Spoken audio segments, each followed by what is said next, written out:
The Queen's Jewish Link presents the Jewish Living Podcast, the show that examines the many facets of Orthodox Jewish life. Here's your host, Izzo Zwirin. The ongoing war in Ukraine has us all on edge. The death tolls continue to rise, damage to and mass exodus of a once thriving country grows larger, and the threat of war spilling out of the country and the region is in the back of the minds of every person, even tangentially following this conflict. Here in the U.S., we don't see much of an impact on a daily basis, save the rising prices of goods, especially gasoline, but it's important to remember that there are real people at the heart of this war. And while there are many outlets out there available to give you the geopolitical analysis and even the humanitarian stories, we thought it would be a good idea to focus on the Jewish communities of the region. That's why I invited on this week's guest. Hi, I'm Sergey Kadinsky. I am a writer at the Queen's Jewish Link, newspaper that serves the Queens and Long Island communities, and I also teach art history and Jewish history at Touro College. My friend and colleague Sergey will be giving us a history lesson of the Jewish communities not only in Ukraine, but all of the surrounding areas, how we can help in assisting, and what he thinks the future of Eastern European Jewry will look like. By the way, this was recorded on Thursday, March 3rd, just in case anything happens to change between then and the time you are listening.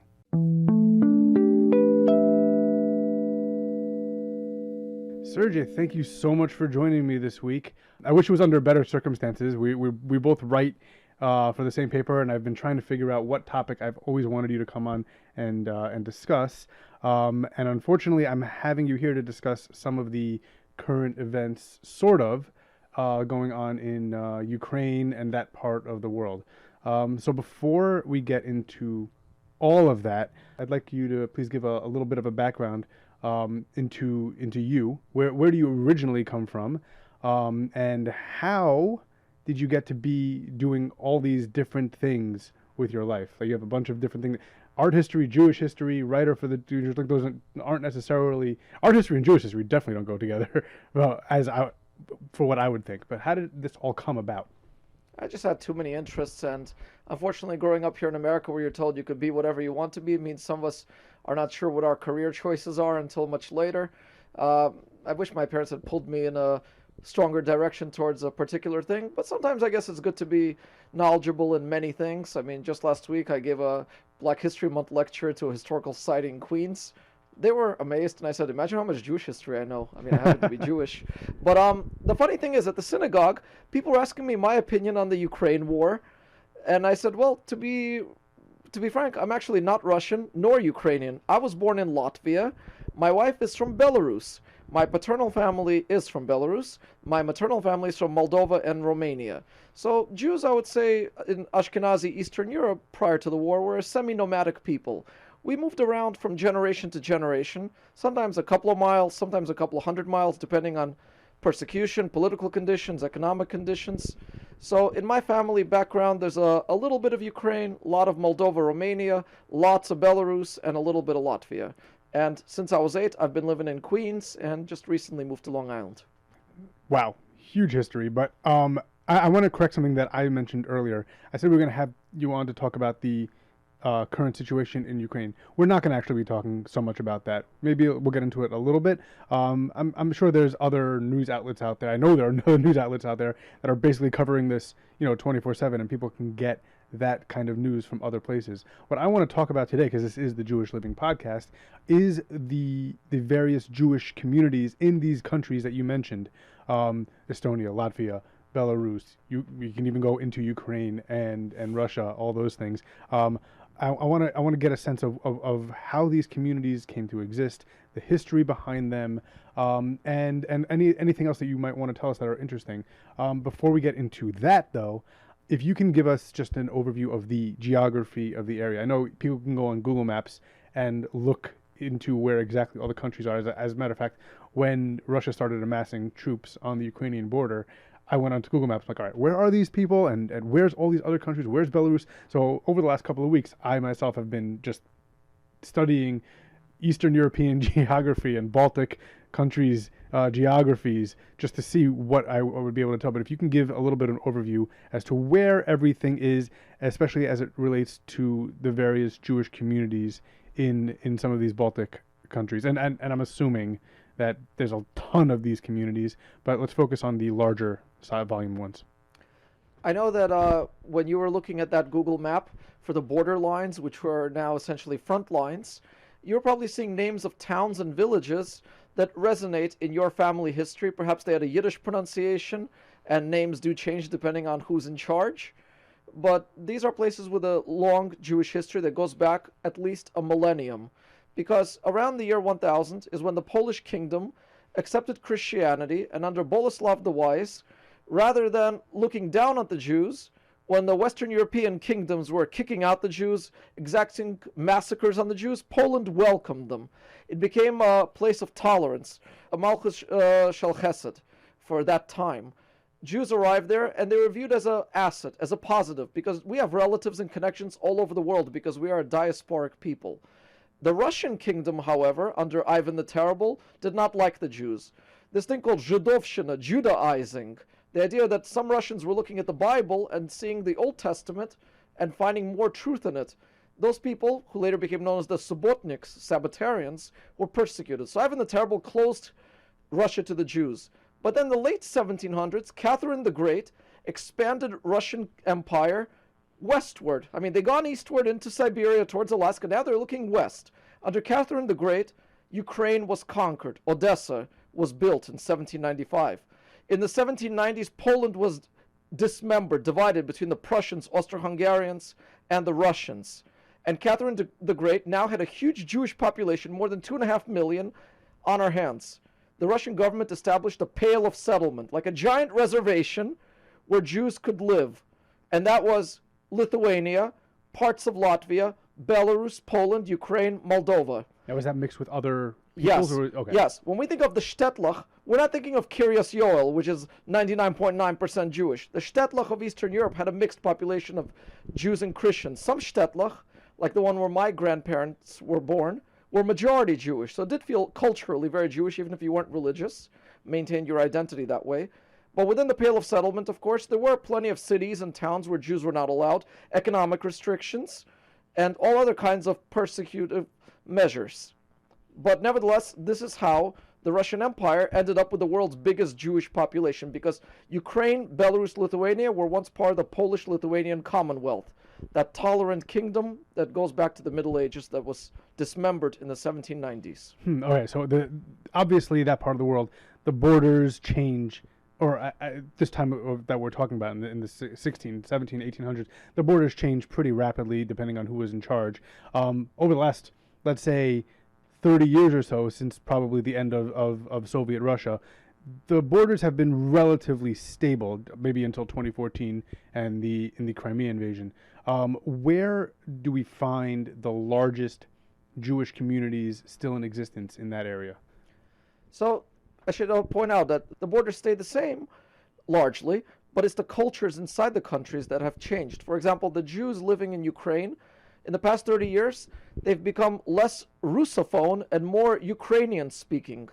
They've started to identify more with their country. Likewise, with the Jews in Lithuania and in Latvia, have become much more European because those countries are now members of EU and NATO. In Belarus, most Jews still speak Russian as their first language rather than Belarusian, the historical language of the region. Now, the largest Jewish population in the former Soviet Union is within Russia itself. Right. The communities in Moscow and St. Petersburg are sizable because they include not just Ashkenazi Jews, but also Bukharian Jews, Georgian Jews, and Mountain Jews who settled in those cities for their prosperity. The Russian community is also unique because largely they are self-sufficient. They don't really need that much donations from abroad because there's a lot of wealthy Jews who support the Jewish community. Sadly, some of those wealthy Jews are oligarchs, and this week they lost a lot of their funding. So they're suffering. But within other countries like Belarus, Ukraine, a lot of the funding does come from abroad, from supporters in the West and in Israel. Right. So I want to get back to that, but something you just mentioned was very interesting. So we here in the West right now are focusing a lot on supporting the Ukrainians and their plight going on now, and a lot of the tzedakah campaigns that are going around right now focus on the Ukrainian Jewish community. Now, unfortunately, there's a large Jewish community in Moscow and in St. Petersburg, and I'm sure elsewhere in Russia. Those people are hurting now as well, mostly due to the fact that they're being ruled by a pretty vicious dictator, and the rest of the world basically cut them off. Is there any way that you know of that we could support that community without supporting, let's say, the Russian government or the oligarchs that have funded them until now? Very much. You just give directly to the Jewish organizations. The Jewish organizations are not run by the oligarchs. I mean, some of them are, but like Chabad is independent. They are non-political, mostly in practice, certainly in theory.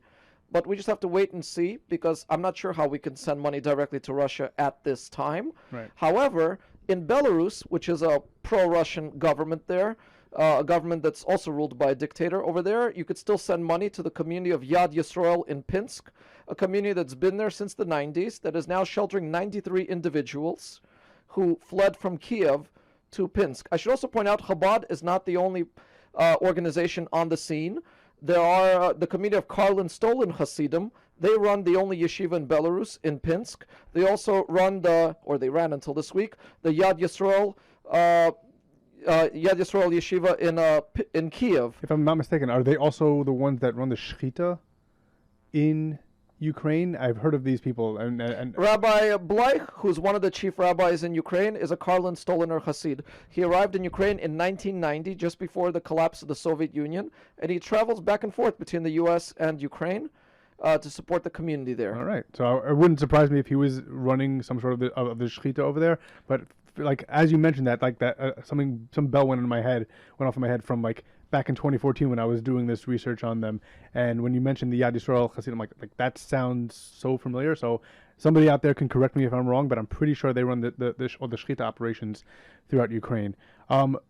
Mentioning Ukraine, when people think of Ukraine, I know you just mentioned Chabad, but the first place that people think of really is in our community is Uman. Huge tourist attraction, especially Rosh Hashanah time. What is the community like in Uman outside of the week leading up to Rosh Hashanah and Rosh Hashanah? And aside from that, where are the other major Jewish communities? I'm sure Kyiv has a bunch, but are there other areas that we should be aware of? I've had many offers over the years to go to Uman with my friends, and I've never taken them up on the offer, and now I feel like I've missed out, especially considering how much has been rebuilt there, because during the Soviet years, that was just a parking lot clandestinely visited by Breslov Hasidim, but since then it's been a complex that welcomes thousands of visitors, but there's always a Jewish presence there throughout the year, a much smaller community. But when it comes to Hasidic history in Ukraine, it's not just Uman. Rachmastrivka is in Ukraine, Nadvorna, Munkach, Ungvar, especially the further west you go. When it comes to Chabad communities, even though the village of Lubavitchy is in the Smolensk region of Russia near the Ukrainian border, Liade, Rabbi Shneur Zalman of Liade, the first Chabad Rebbe, that's in Belarus, but the last Chabad Rebbe, the seventh Chabad Rebbe, was born in Ukraine, in southern Ukraine. And today, or at least until this week, Chabad has had Chabad houses in Kiev, Kharkiv, Lviv, Dnipro, Odessa, Belotserka, Belgorod, Dnistrovsky, Berdichev, Cherkasy, Ivano-Frankivsk, Kryvyi Rog, Lugansk, Donetsk, Mariupol, Rovno, Zhytomyr, and Kryvyi Rog, among others. Kryvyi Rog, by the way, is the birthplace of President Zelensky. I would love to tell my audience that Sergey just did that off the top of his head, but he does have a list. He did come prepared for this. I want to be accurate as far as the number of Chabad houses and pay the proper respect to them. That's a tremendous amount. And in terms of Kvarim, when we think of Uman, but there's a lot of other people that are buried there, a lot of other Gedolim. Absolutely. I mean, of course, the authority on Eastern European tours and Kivrei Tzadikim is the Maggid of Queens, Pesach Kron. I just have to say Queens because I'm from there, but you could visit other communities and villages there. Mezhebush, where the Baal Shem Tov was buried. Malinov, Berdichev, Anipol, Ludmir are all places where Kivrei Tzadikim have been beautifully rebuilt and restored since the collapse of the Soviet Union. And now those places, if they're not being destroyed by war, now they are suffering neglect and abandonment because of this war. So it is not just Uman that is worthy of visit. And in Belarus, you saw the beautiful advertising campaigns of Dirshu. When they're not visiting the Vilna Gaon's kever in Lithuania, they are visiting Radin, or Radun, as it's known in Belarusian, just across the border, just less than a half hour from my wife's hometown of Lida. And now it's almost impossible for Americans to visit Belarus. So if you're wondering why the latest Dirshu campaign did not have the kever of the Chafetz Chaim, it's It's because they were unable to visit it. So I do want to ask about Belarus, specifically because up until maybe a month ago, people were calling the president of Belarus the last dictator in Europe. Now he's been joined, even though he's been a dictator for quite some time now. What is it like currently? You said that you have family and your wife has family in Belarus. What is it like currently living under that dictatorship in Belarus as a Jewish person? Is there anything that is different about it? Is it what we think of as a classic dictatorship that oppresses Jews and I guess the rest of the population, but Jews in particular? What's it like there now? Alexander Lukashenko has been the leader of Belarus since 1994. He is not openly anti-Semitic. Any statements that he said that appear anti-Semitic are simply the result of his ignorance, because he was a very lightly educated collective farm manager. So a man with a relatively little executive experience prior to becoming president.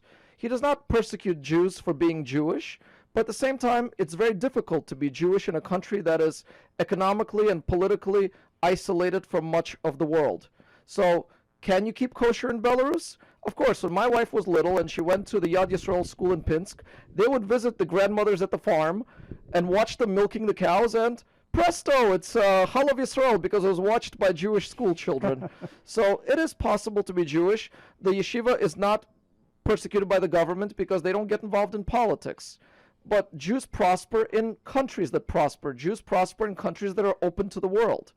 Similarly, in Russia, Vladimir Putin is not anti-Semitic. He talks about his Jewish teacher when he was young, who taught him German, and he talks about his Jewish neighbors when he was young. He's a generous supporter of Chabad, kosher food in prisons, kosher food in the Russian army, Jewish chaplains in the Russian army. That's all fine and good.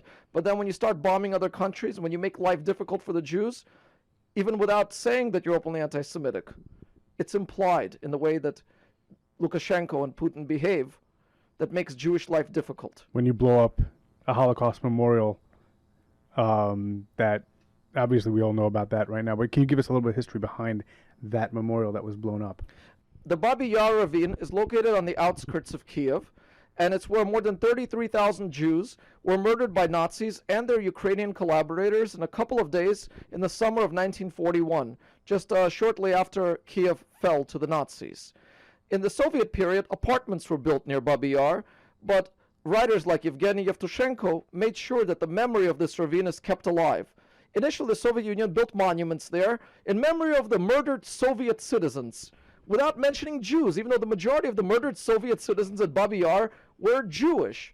Since the collapse of the Soviet Union, Ukraine has built monuments there that note visitors that, yes, this is where most of the victims were Jews. Now, Babi Yar itself was not destroyed. There was a fire near it because it's near the television antenna station. So when the bombing happened earlier this week, it did not destroy the memorial, but there was a lot of damage around it. And part of the problem is that Putin claims to be liberating Ukraine from fascism, from the neo-Nazis. Yes, there are anti-Semites in Ukraine. There are neo-Nazis in Ukraine. Ukraine has, of course, a long history of anti-Semitism. You think of Khmelnytsky in 1648, Petlura in 1920, and then Bandera during World War II, names of some of the collaborators, Yamach Shemam. But Ukraine has gone a long way since then, and Putin simply ignores it and sticks to his narrative. Now let me talk, we've been talking about mostly the Jewish population. What and we mentioned different sects of Hasidim.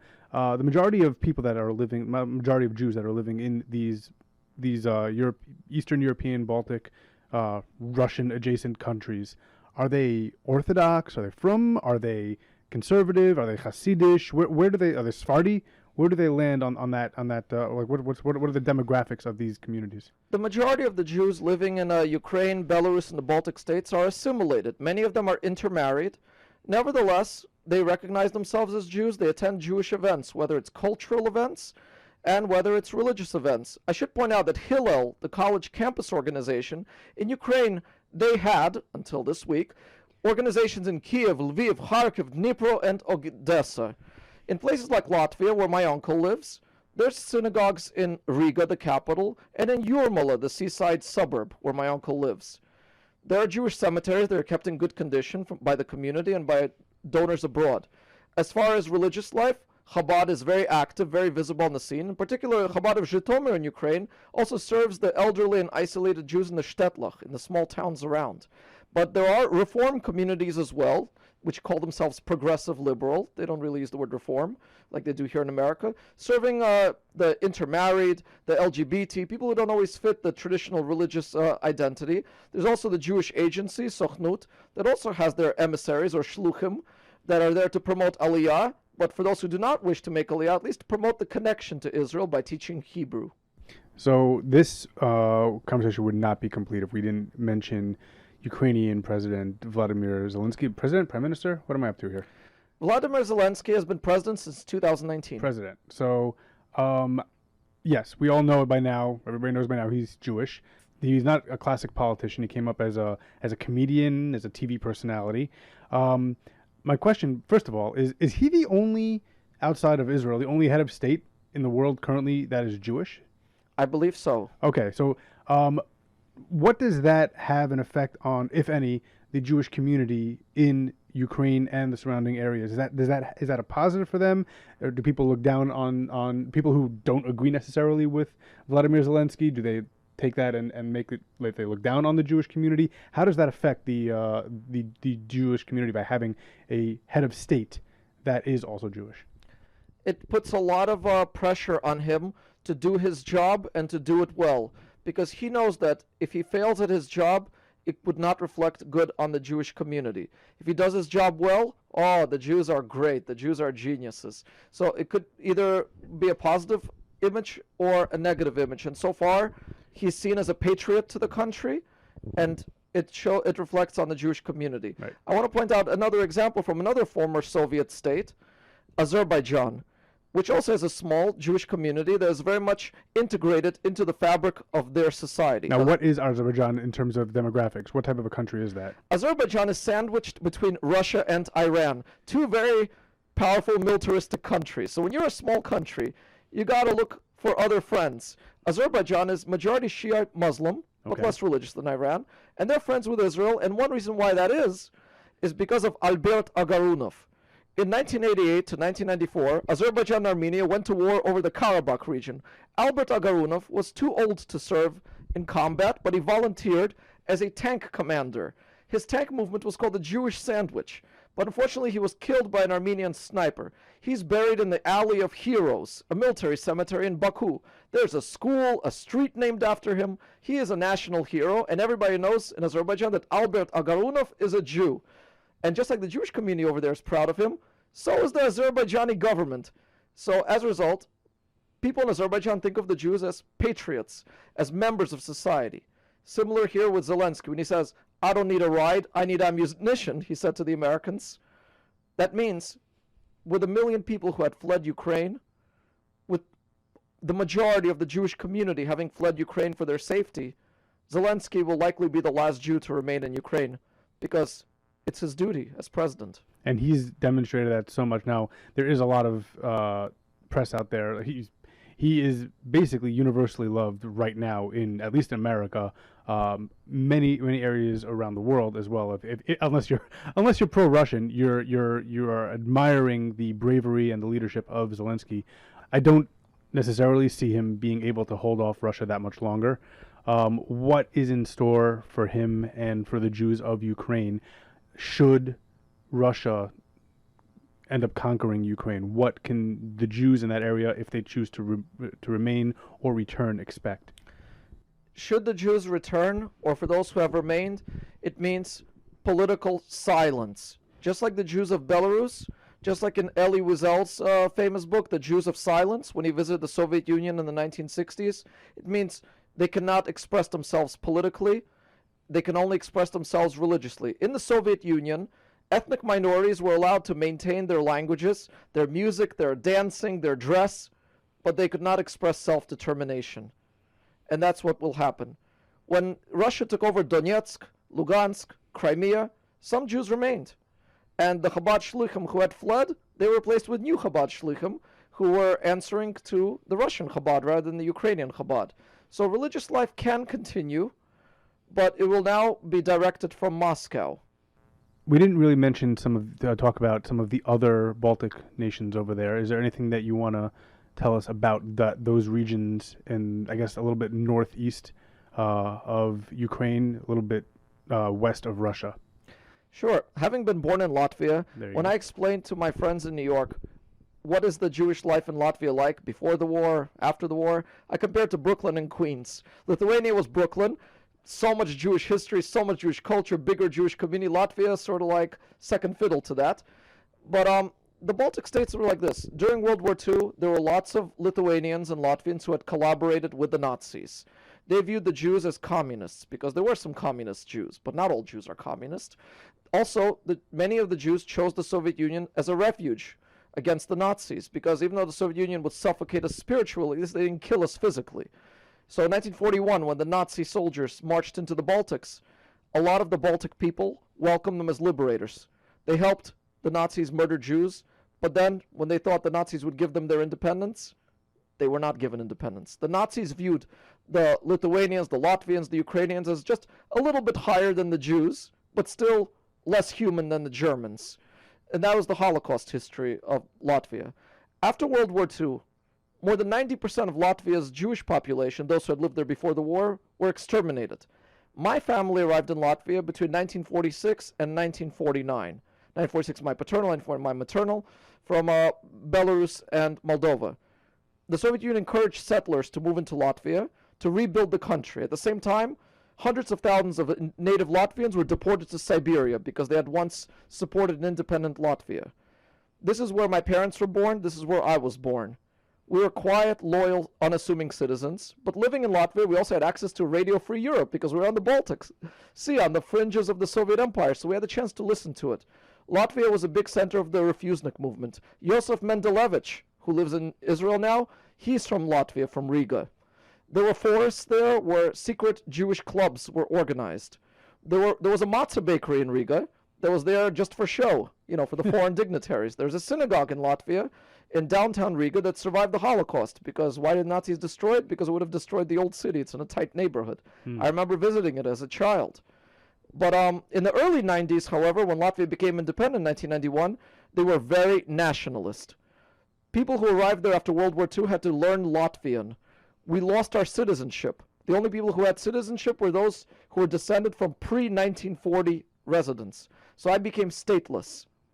We could not vote, we could not have government jobs, and there was a lot of insecurity, and that's when my family moved to America. The moving to America without having a state to move from, how difficult is that? We were refugees because in 1992, we were still considered Soviet Jews, and thanks to Jackson-Vanik Amendment and all kinds of other legislation from Congress, we were allowed in. Plus, we had family here to sponsor us, to support us. But what happened in Latvia after we left, gradually Latvia recognized the Russian threat, and they wanted to be part of the West. They joined the European Union, they joined NATO, but part of the condition was they had to democratize, respect their minorities. Today, most of the Jews in Latvia, and if not most, certainly a large percentage of the ethnic Russians in Latvia, have Latvian citizenship, which means European Union citizenship. So Latvia has actually been able to integrate its Russian minority, and that's why the Russians in Latvia are not restive. Ukraine, however, also insisted on the Ukrainian language, renaming cities, renaming streets, and the ethnic Russians of Crimea and Donetsk rebelled, wanted to join Russia, which is what happened there. So Ukraine, it's nationalism. I understand the merits of nationalism and patriotism and having an identity, but at the same time, when a minority group feels that they are disrespected, they look to another country to protect them. And that's what happened in Ukraine.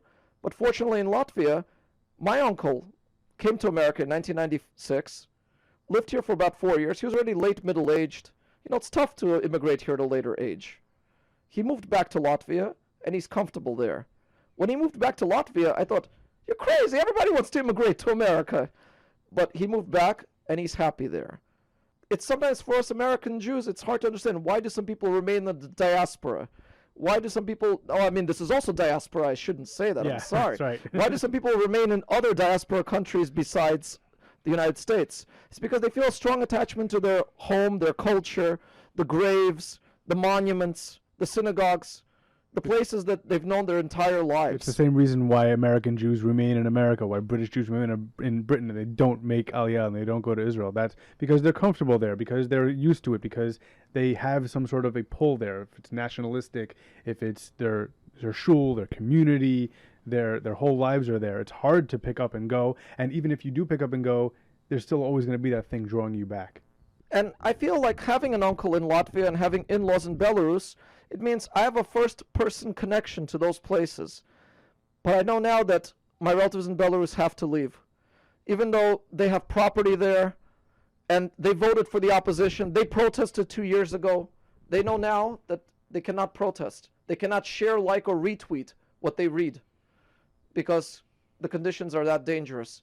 So it's a very difficult question whether you stay or go. If you stay, perhaps you could wait it out and the dictatorship will end at some point, but maybe it won't. I mean, how long has the North Korean dictatorship been going? It's the third generation now. Exactly. North Korea is in its third generation of dictatorship. Cuba's been under a U.S. embargo for 60 years and still no end in sight for the Cuban communist government.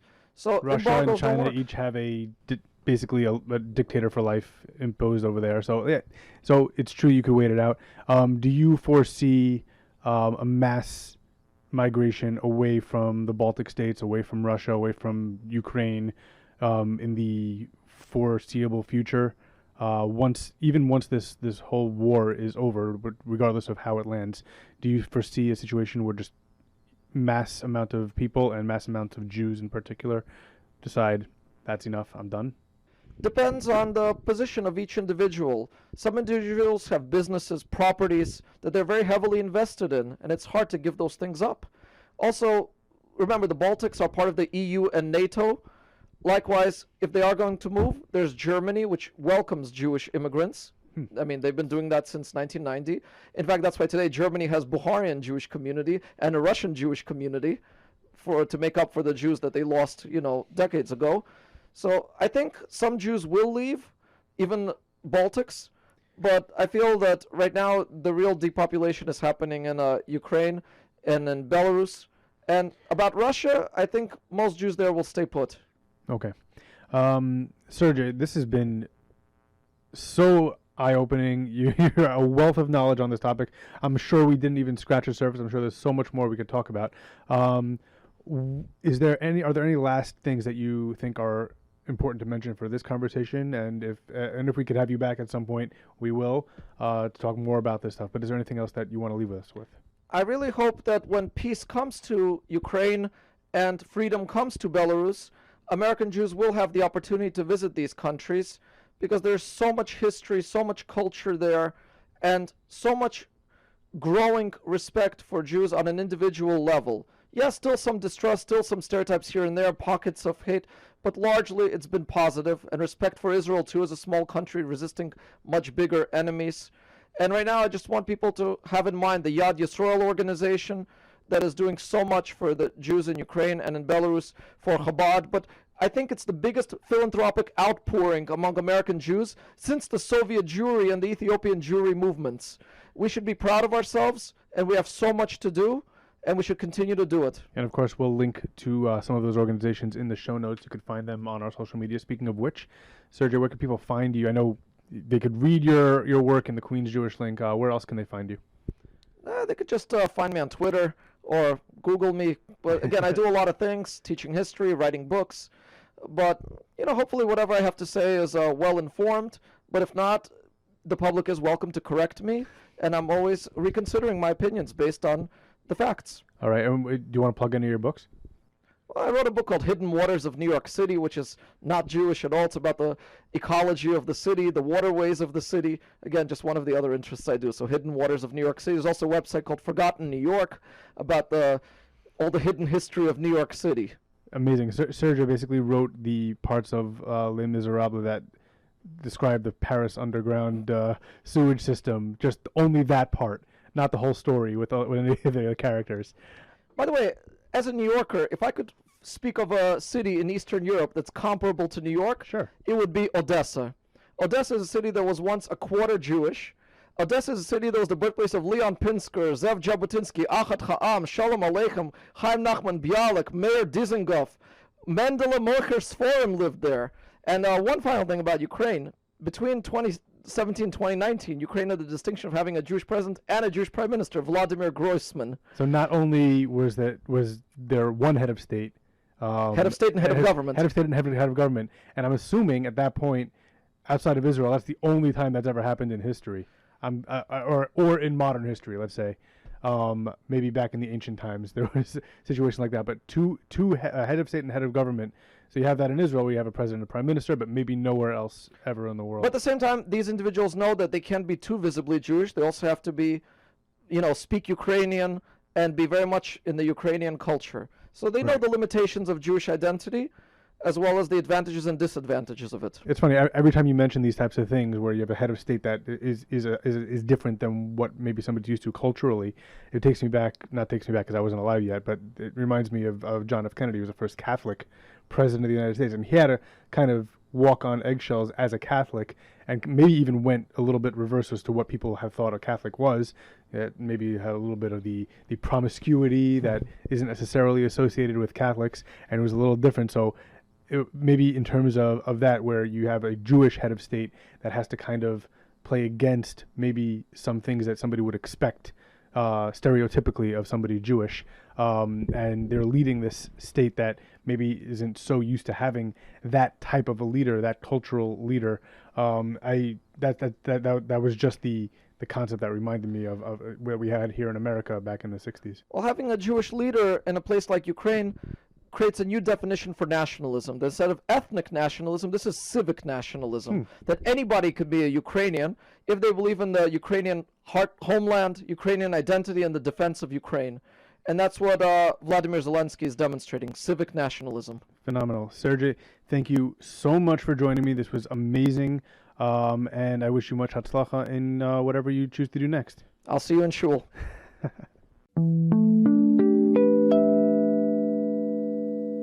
My thanks to Sergey Kadinsky for joining us this week. This discussion provided quite the tour of Eastern Europe's Jewish communities, and is something we here in the West might not pay much attention to until there's a dire need for it.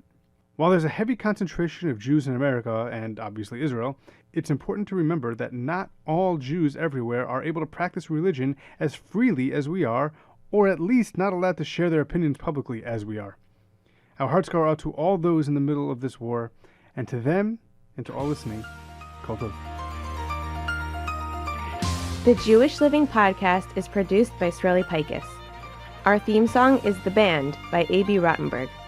Follow us on Facebook at The Jewish Living Podcast and on Twitter and Instagram at Jewish_living. You can also email the show at jewishlivingpodcast@gmail.com. The Jewish Living Podcast is recorded in conjunction with the Queen's Jewish Link.